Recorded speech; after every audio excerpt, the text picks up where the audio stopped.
You know what?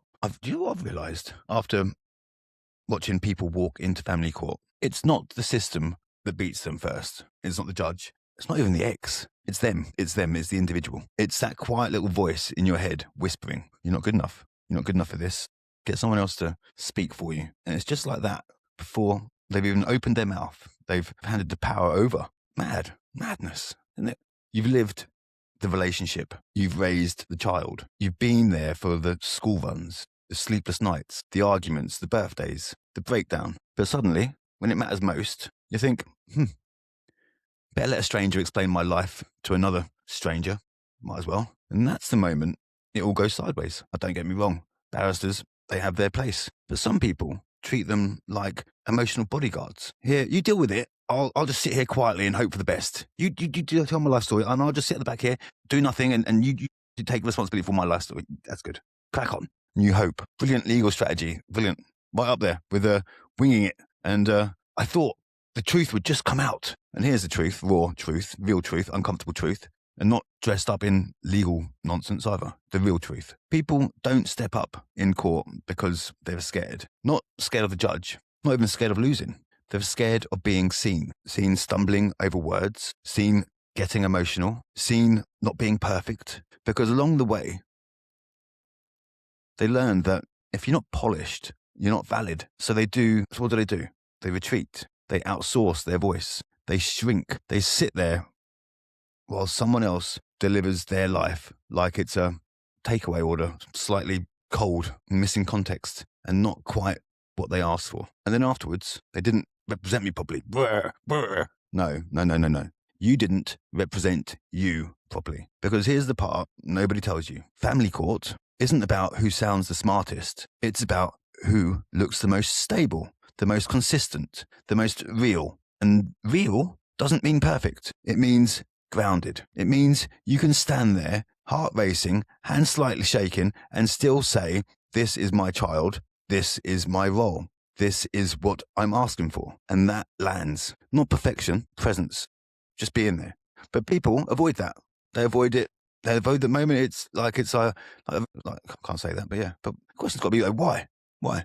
Because growth is uncomfortable. The world hands you this brutal, unfair, emotionally draining situation, and hidden inside it is an opportunity to learn how to speak, to learn how to regulate yourself, to learn how to stand your own ground without losing your head. And most people, they run straight back to comfort. Get me back in my comfort zone. I can't do this. It's uncomfortable. I'm not confident. I can't do it.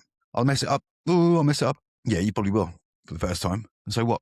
And you think anyone walks into that environment is polished? No, they earn it. But instead of earning it, people avoid it. And then they wonder why the outcome feels out of their control. Well, of course it does. You weren't in control in the first place. You gave it to somebody else to do. Now let's talk about the bit nobody wants to admit. You're going into court expecting fairness, like it's some kind of emotional reset button on a failed relationship. It's not. It's not. Nowhere near. That relationship is done. It's finished. There's no reunion. There's no going back. No last minute plot twist where suddenly everyone's reasonable and suddenly everyone's, mature and everyone says, oh, let's just do what's best for the child, shall we? That ship has sailed. No, it's not happening. You're dealing with an ex who's angry, hurt, resentful, or just done with you. An ex who might not play fair, probably lying through her teeth. An ex who might be rewriting history like they're pitching a Netflix drama, and you're shocked. That's the bit that always gets me. Always. People walking in expecting cooperation from someone who couldn't cooperate in a relationship. So they're not going to cooperate now, are they? That's like expecting a broken sat-nav to suddenly give you directions because you shouted at it loudly. Turn left. I am turning left. You're not navigating a relationship anymore. You're managing a situation. And sometimes that's co-parenting. Sometimes it's parallel parenting. And sometimes it's just damage control. And yeah, there are patterns. You read enough statements, you start seeing the same phrases, same angles, the same accusations, dressed up in slightly different outfits. It's like a legal version of fast fashion. Different color scheme, the same design. But here's where most people go wrong. They get stuck there. They get fixated on the other person. She's doing this, he's doing that, blah, blah, blah. She's saying that, he's saying this. She's turning the kids against me, he's turning the kids against me, he is turning the kids against me. She's alienating me. And all the while, they forget the only thing that court actually is watching is how you speak, how you react, how you handle pressure. Because the judge isn't asking about who's the better parent, or better still, who's the better storyteller. They're asking who's the safest, who's the safer bet for the child's future. That's it. It's not perfect.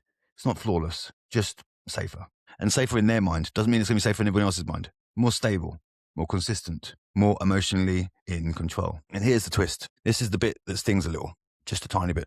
You don't need to be there every day to build a strong relationship with your child. You don't at all.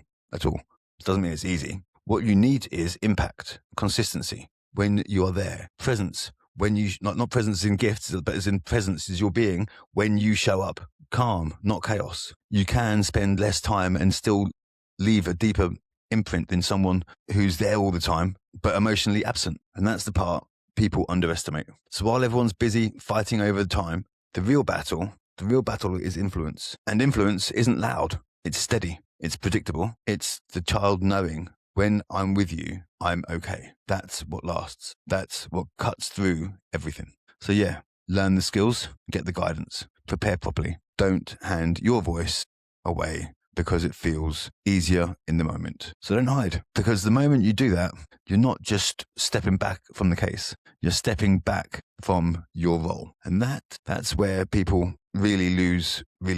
Not in the courtroom, long before they even get there.